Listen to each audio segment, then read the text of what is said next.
ওকে, আমি আবার আসলাম আপনাদের সুবিধার্থে।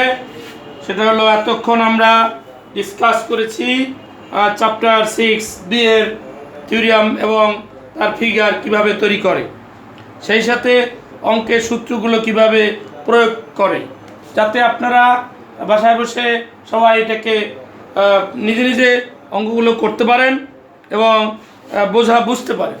আর সেজন্যই এই প্রসেসটা। অতএব আপনারা নিশ্চিন্তে থাকুন কিভাবে অঙ্কগুলো করা যায় এবং কিভাবে মনে রাখা যায়, সেই প্রসেসটার জন্যই আজকে আমি আপনাদের সাথে একমত এবং উৎসাহিত বোধ করছি যে আপনারা আমাকে বিভিন্ন দেখতে ফোন করে বলেছেন যে স্যার আপনারা কোনিক চ্যাপ্টারটা আমাদের একটু দিয়ে দেন যাতে আমরা উপকৃত হব।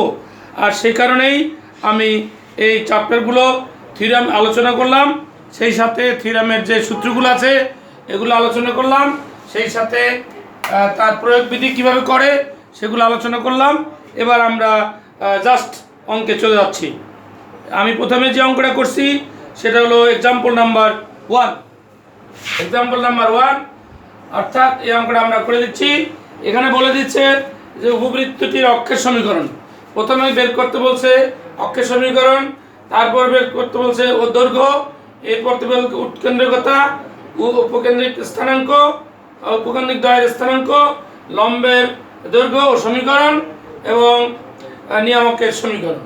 এটা আমাকে প্রথমে বের করতে বলছে। তাহলে এই মানগুলো যদি বের করতে বলে তাহলে অবশ্যই সূত্রগুলো মনে রাখতে হবে এবং মুখস্থ রাখতে হবে, যাতে আমি সূত্রগুলো ভুলে না যাই এবং সূত্রগুলো যাতে আমার মাথায় ভালোভাবে মেমোরাইজ করা থাকে সেভাবে আমাকে এটাকে প্র্যাকটিস করতে হবে। জাস্টলি বলা হয় deeply practice and deeply thinking and deeply thought it.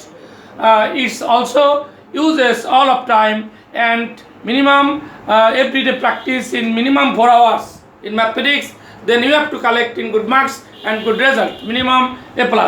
I think that তো আমরা স্টার্ট করলাম প্রদত্ত সমীকরণ, প্রদত্ত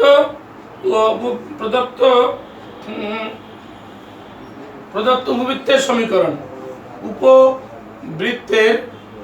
প্রদত্ত উপবৃত্তের সমীকরণ। প্রদত্ত উপবৃত্তের সমীকরণটা কি ধারণ করলো? 25x² plus 16y² equal to 400. It's a ellipse equation. So then আমরা যদি এটাকে সাইজ করি তাহলে x² divided by 16 লিখতে পারি প্লাস y² divided by লিখতে পারি কত 25 equal 1। অর্থাৎ কি করলাম, এটাকে একটা নাম্বার দিলাম, অর্থাৎ 400 দ্বারা সবগুলোকে ডিভাইড করলাম। এবার উই নো দ্যাট, আমরা জানি যে উপবৃত্তের সমীকরণ, আমরা জানি উপবৃত্তের সমীকরণটা কি, x² by a² plus y² by b² equal 1। এখন যদি 1 and 2 কম্পেয়ার করি অর্থাৎ তুলনা করে পাই কি পাই, a সমান কত, a সমান 4 and b সমান কত 5। তো এটা আমরা অটোমেটিকলি বুঝতে পারি। তো দেন আমাকে খেয়াল রাখতে হচ্ছে যে a সমান 4 and b সমান 5। তাহলে আমার এখানে দাঁড়ালো কে বড়, আমার এখানে এর তুলনায় b বড়। তাহলে আমার উপবৃত্তটা নিশ্চয়ই কীরকম আসবে আমি অবশ্যই আশা করতে পারবো। অর্থাৎ আমার x অক্ষ যদি দেই, y অক্ষ যদি দেই, তাহলে আমি এইটুকু যদি 5 ধরি, এটা যদি 60 ধরি, তাহলে আমি এইভাবে উপবৃত্তটা বানাতে পারি। অর্থাৎ এভাবে উপবৃত্তটা তৈরি করতে পারি, এভাবে হবে। অর্থাৎ এই অংশটা বড় হবে, এটা হবে 5, এটা হবে 4। এটা আমাকে খেয়াল রাখতে হবে যে একটু যদি ফিগারটা দিতে পারি তাহলে আর কি ভালো। তো ওকে, এরপর আমরা যাই অক্ষদ্বয়ের সমীকরণ। এবার আমরা যাব অক্ষদ্বয়ের সমীকরণ অর্থাৎ এক্সিস ইকুয়েশনস আর। আমার সমীকরণে কি, অক্ষদ্বয়ের সমীকরণ x equal to 0 and y equal to 0। এর অর্থ কি দাঁড়ালো, x equal to 0, y equal to 0। x এর ভ্যালু কোথায় আছে, অক্ষদ্বয়ের সমীকরণ x = 0 y আর তো কিছু নাই এন্ড অক্ষদ্বয়ের দৈর্ঘ্য এবং উহার অক্ষদ্বয়ের দৈর্ঘ্য কত দেওয়া আছে কত 2a অর্থাৎ 2 × 4 = 8 আর একটা দেওয়া আছে কত আরেকটা দেওয়া আছে দৈর্ঘ্য 2b তার অর্থ 2 × 5 এর অর্থ 10। এইভাবে আমরা অক্ষদ্বয়ের দৈর্ঘ্য বের করতে পারি। তাহলে আমাদের কি দাঁড়ালো অক্ষদ্বয়ের সমীকরণ গেল। এরপর আমরা যদি উৎকেন্দ্রিকতা করতে যাই অক্ষদ্বয়ের উৎকেন্দ্রিকতা। এবার যদি যাই উৎকেন্দ্রিকতা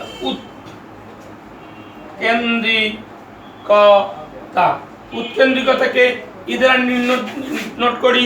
তাহলে আমরা লিখি কত 1 - b²/a²। এখানে আমরা এটা জানতাম বাট এই কারণে আমরা এটা উল্টিয়ে দেব a²/b²। এটা হবে আমাদের সূত্র। তাহলে 1 - এর ভ্যালু ছিল কত এর ভ্যালু ছিল আমার 4। তাহলে আমি লিখতে পারি 4² / 5²। দেন কত আসে দেন আসে আমার এখানে 25 - 16 / 25 এটা আসে। অর্থাৎ আমি বলতে পারি এখানে 9 / 25 এখানে বলতে পারি। তাহলে 9 / 25 এর অর্থ 3/5 এর অর্থ 3/5। তাহলে উৎকেন্দ্রিকতা পাওয়া গেল, উৎকেন্দ্র পাইলাম, অক্ষ সমীকরণ পাইলাম। এই তো এরপর আমি যাব উপকেন্দ্রিক স্থানাঙ্ক। উপকেন্দ্রদ্বয়ের স্থানাঙ্ক। উপকেন্দ্রদ্বয়ের স্থানাঙ্ক সূত্র কি? আগে উপকেন্দ্র লাগবে, আগে লাগবে উপকেন্দ্র ভ্যালুটা কি 0 ± be একটা এন্ড এটা একটা। তাহলে এর মান কত? এর মান হইল আমার 0 আছে ± b এর ভ্যালু কত ছিল? b এর ভ্যালু ছিল 5। তাহলে b এর ভ্যালু ছিল 5 ইনটু এর ভ্যালু কত 3/5। এই এরপর আমি পেতে পারি কত 0 ± 3। এটা আমি পাইলাম উপকেন্দ্র। এখন বলছে উপকেন্দ্র দিকে আসে উপকেন্দ্রিক লম্বের দৈর্ঘ্য। উপকেন্দ্রিক লম্বের দৈর্ঘ্য। উপকেন্দ্রিক লম্বের দৈর্ঘ্য কত আসতেছে? উপকেন্দ্রিক লম্বের দৈর্ঘ্য আমরা জানি কি? আমরা জানি 2 × b²/a এটা আমরা জানি। তাহলে 2b বলতে কত ছিল? b বলছিল 4। তাহলে 4² a বিল কত 5। তাহলে 16 × 32/5 একটা চলে আসলো। এভাবে আমরা লিখতে পারি। এবারে যদি যাই আমরা তাহলে আমরা কি লিখতে পারি? এরপরে আমরা লিখতে পারি যে উপকেন্দ্রিক লম্বের উপকেন্দ্রের স্থানাঙ্ক। এটা উপকেন্দ্রের স্থানাঙ্ক এবং লম্বের দৈর্ঘ্য পেলাম উপকেন্দ্রিক লম্বের দৈর্ঘ্যের সমীকরণ। এবার যদি যাই উহার সমীকরণ কি হবে? উহার সমীকরণ y = সূত্র y = b y ± b তার অর্থ ±3 হয়ে গেল আমার উহার সমীকরণ। এবার যদি যাই নিয়ামকের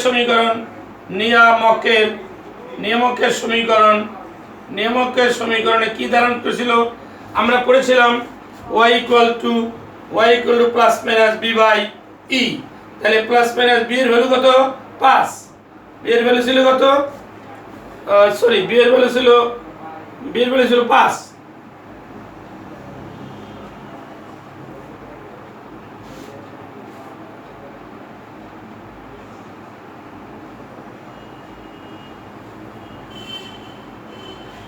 b এর ভ্যালু ছিল 5। তাহলে 5/e এর ভ্যালু ছিল কত? আমরা e এর ভ্যালু বের করেছিলাম 3/5। তাহলে কত আসলো? ±25/3 হয়ে গেল। এই হলো আমাদের y = ±b/e। এটাকে যদি আমি এখন একটু আড়াআড়ি গুণ করি, একটা উপরের দিকে যাই, আপনাকে খেয়াল করতে হবে জিনিসগুলো কতটা সহজ। y = ±3y = 25 এটা আমরা বলতে পারি। তাহলে 3y ± 25 ইকুয়াল টু 0, এই নিয়মকের সমীকরণ। তাহলে এইভাবে অঙ্কগুলো আমরা অতি সহজে কমপ্লিট করতে পারি। আচ্ছা, এখন যদি আমরা আরেকটা অঙ্ক করি তাহলে ধারণ করবে কি, যেটা খুব মোস্ট ইম্পর্টেন্ট অঙ্ক, সেটা আমাদের এই প্রত্যেকটা জিনিস কিন্তু আমরা এইভাবে বের করতে পারি, এবং প্রত্যেকটা জিনিসের সূত্র যদি মাথায় থাকে তাহলে অবশ্যই আমি যে কোনো মুহূর্তে যে কোনো জায়গায় বসে আমি সলভ করতে পারবো। মেইনলি আমাকে সূত্রগুলো মুখস্থ রাখতে হবে। যেমন এবার আমরা যে 2 নম্বরটা করি, এক্সাম্পল 2 নম্বরটা করি, তাহলে কি ধারণ করে? ধারণ করলে প্রদত্ত সমীকরণ px square plus 4y square equal to 1, এটাকে আমি নাম্বার নিতে পারি। এরপর বলছি কি, এত বিন্দু দিয়ে যাবে, তাহলে 1 নং উপবৃত্তটি প্লাস মাইনাস 1, 0 এত বিন্দু গামী, সহজ লিখতে হবে। তাহলে আমার দাঁড়ালো কত? Plus minus 1। তাহলে আমার দাঁড়ালো কত? p plus 4 into 0 equal to 1, তাহলে p ইকুয়াল টু 1। আমরা যদি 1 নম্বরে বসাই তাহলে আসে কত? x square plus 4y square equal to 1। এটাই আমার উপবৃত্তের সমীকরণ। এটাকে যদি আমি সাইজ করি তাহলে লিখতে পারি কত? x square by 1 plus y square by 1/4, এটা আমি লিখতে পারি ইকুয়াল টু 1। তাহলে আমি বলতে পারি কি, ইহাই আমার উপবৃত্তের সমীকরণ। তাহলে ইহাই উপবৃত্তের সমীকরণ, বাট আমরা জানি x square by a square plus y square by b square equal to 1, এটাও উপবৃত্তের সমীকরণ। এখন এইটা এবং এটা যদি আমরা কম্পেয়ার করি তাহলে আমরা কত পাই? a সমান 1 পাই এবং b সমান হাফ পাই। আচ্ছা, এই মানগুলো আমরা তৈরি করতে পারি। তাহলে এখন প্রশ্ন হচ্ছে, প্রথমে আমাকে চেয়েছে কি, বৃত্তটি উৎকেন্দ্রিকতা, উৎকেন্দ্রিকতা বের করতে বলেছে, এবং বলেছে যে অক্ষ দুইটির দৈর্ঘ্য, এবং বলেছে অক্ষ দুইটির দৈর্ঘ্য, এটা চেয়েছে, এটা আমাকে বের করতে বলেছে। তাহলে এইটা বের করতে বলেছে, এটা বলেছে। এখন আমার এ হাতে আসছে, বি হাতে আসছে, তাহলে আমার এর মানটা কত? আমার এখানে এর মানটা কিন্তু বড়, তাহলে যেহেতু এর মানটা বড়, অতএব আমার ওই অনুযায়ী সূত্রটা অ্যাপ্লাই করতে হবে। এটা আমাকে ডিপলি থিঙ্ক করতে হবে যে আমাদের সূত্রটা কি ধারণ করেছে এবং আমাদের সূত্রটা কি ধারণ করছে। তাহলে লিখতে হবে, আমরা জানি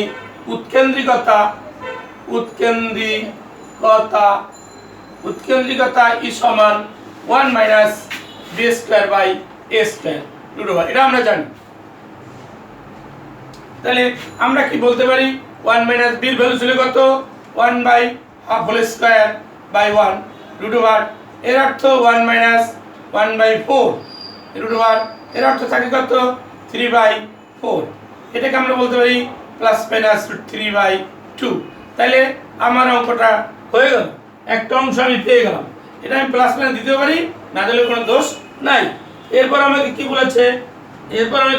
যে কেন্দ্রীকতা অক্ষ দুটির দৈর্ঘ্য এবং অক্ষ দুটির দৈর্ঘ্য চেয়েছে। দৈর্ঘ্য বলতে কি জানি আমি? দৈর্ঘ্য, তাহলে প্রথম কি, দৈর্ঘ্য বলতে গেলে বৃহৎ অক্ষের দৈর্ঘ্য লাগে। বৃহৎ অক্ষের দৈর্ঘ্য কি? 2a, তাহলে 2 ইন্টু এর ভ্যালু কত? 1, তাহলে 2, এবং ক্ষুদ্র অক্ষের দৈর্ঘ্য সমান 2b, 2 ইন্টু হাফ, তাহলে কত আসলো? 1। এটা আমি পেলাম অক্ষ দুটির দৈর্ঘ্য। এই তো আমার অঙ্কে বৃহৎ অক্ষের দৈর্ঘ্য, ক্ষুদ্র অক্ষের দৈর্ঘ্য, উৎকেন্দ্রিকতা বের করলাম। আমরা অতি সহজে এবং খুব স্বল্প সময়ে আমরা অঙ্কগুলো করতে পারি, এটাই আমাদের মেইন উদ্দেশ্য। এরপর যদি আমরা একটু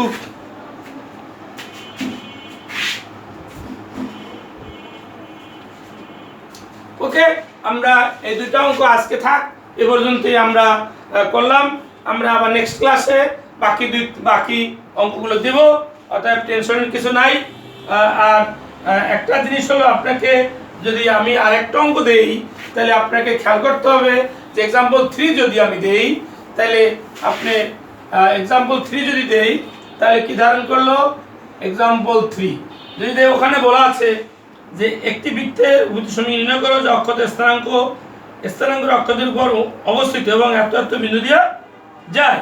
তাহলে আমরা জানি কি, ধরি উপবৃত্তের সমীকরণ। উপবৃত্তের সমীকরণটা কি?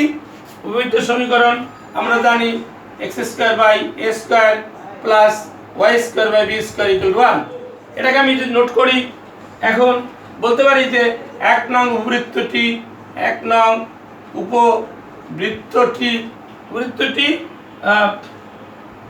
2, 2 and 1 বিন্দুগামী। তাহলে আমি বলতে পারি কত, 2² / a² প্লাস 2² / b² = 1। তাহলে কত দাঁড়াইলো, 4/a² প্লাস 4/b² = 1। এটাকে যদি আমরা নাম্বার করি 3 নম্বর, and 1/a² প্লাস 1/b² = 1, এটাকে যদি নাম্বার করি 3। তাহলে এখন দুইটাকে যদি সমাধান করি, সরি আমি এটা একটু ভুল লিখেছি, এটা হবে 3। তাহলে এটা হবে কত, 9/9। এখন যদি এই দুইটাকে আমি সমাধান করি, এই দুইটি ইকুয়েশনের সমাধান করি, তাহলে কি ধারণ করে, আমি যদি 4 দ্বারা গুণ করি তাহলে 2 - 3 × 4 যদি করি তাহলে কি ধারণ করে, তাহলে ধারণ করে 4/a² - 36/a², আর এটা কাটা যায় ইকুয়াল টু 1 - 4 এটা আসে। তাহলে আমার লসাগু স্কয়ার এটা কত আসলো, 32 -32 = -3 এটা আসে। -32 = -32, a² = 32/2। আচ্ছা,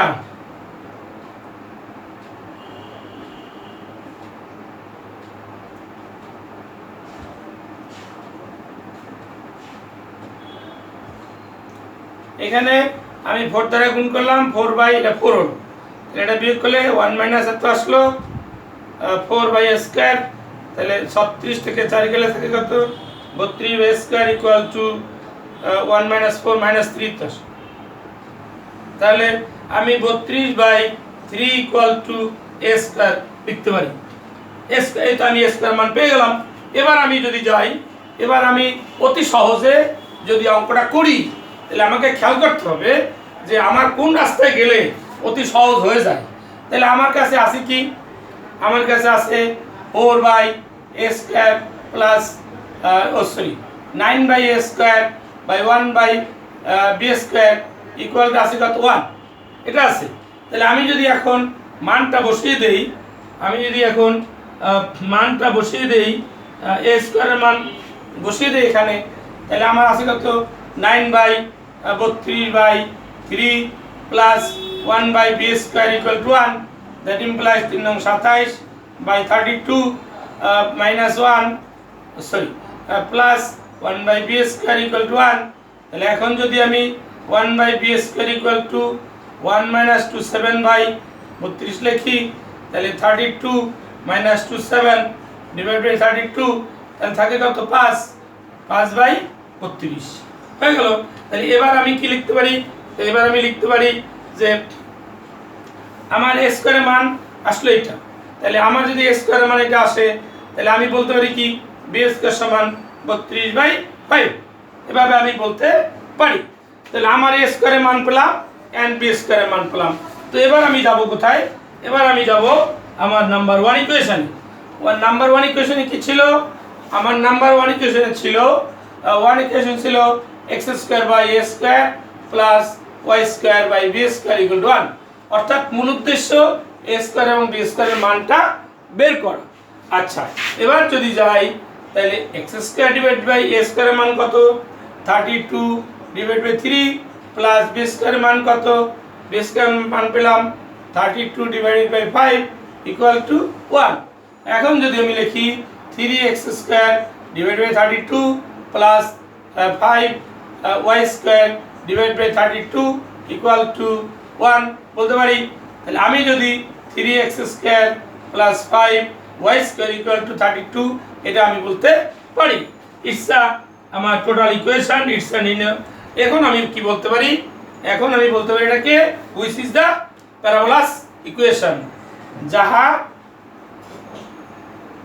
একটি উপবৃত্তের সমীকরণ, যা একটি বৃত্তের সমীকরণ। ওকে ফাইন, এভরিবডি ওকে? জি স্যার, ওকে স্যার। আচ্ছা, এবার আমরা তাহলে এটা আমরা বুঝতে পারলাম যে আপনারা যদি বুঝেন তাহলে আমার অঙ্কগুলো দিতে কোনো কষ্টবোধ করতে হবে না। এখন এই যে আমরা আজকে 1 2 3 অঙ্ক 3 অঙ্ক করে দিলাম, আপনারা বাসায় বসে একটু প্র্যাকটিস করবেন এবং প্র্যাকটিস করলেই অঙ্কগুলো কমপ্লিট করা যাবে। Okay, thank you, thanks a lot. You and your friends are already share and subscribe to you. It's my intense to you. Okay, thanks.